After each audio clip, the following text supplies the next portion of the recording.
আহত ২ জন। ধামরাই থানায় লিখিত অভিযোগ দায়ের।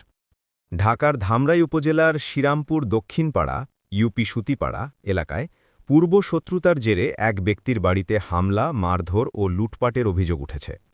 এ ঘটনায় ভুক্তভোগী মোহাম্মদ মাদুদ ধামরাই থানায় লিখিত অভিযোগ দিয়েছেন। অভিযোগ সূত্রে জানা যায়, গত ১০ মার্চ রাত আনুমানিক ৭টা ৩০ মিনিটে স্থানীয় কয়েকজন ব্যক্তি সংঘবদ্ধভাবে মাদুদের বাড়িতে প্রবেশ করে তাকে মারধর করে। এ সময় হামলাকারীরা লোহার রড ও বাঁশের লাঠি দিয়ে আঘাত করে তার শরীরের বিভিন্ন স্থানে গুরুতর জখম করে বলে অভিযোগে উল্লেখ করা হয়েছে। ভুক্তভোগী জানান, তাকে বাঁচাতে এগিয়ে এলে তার পরিবারের সদস্যদেরও মারধর করা হয়।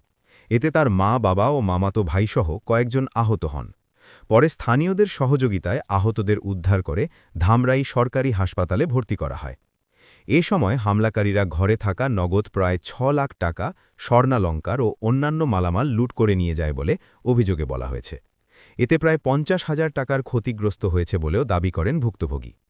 এ ঘটনায় ভুক্তভোগী ধামরাই থানায় লিখিত অভিযোগ দিয়ে ঘটনার সুষ্ঠু তদন্ত ও দোষীদের বিরুদ্ধে আইনগত ব্যবস্থা নেওয়ার দাবি।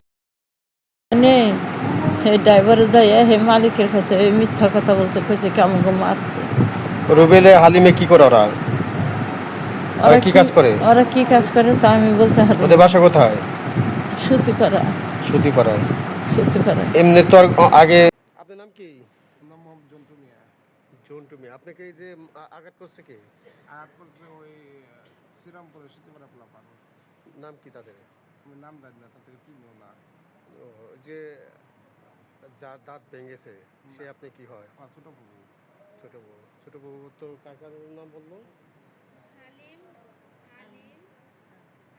আরো বাইরে পোলাপান আছে। মানে কি নিয়ে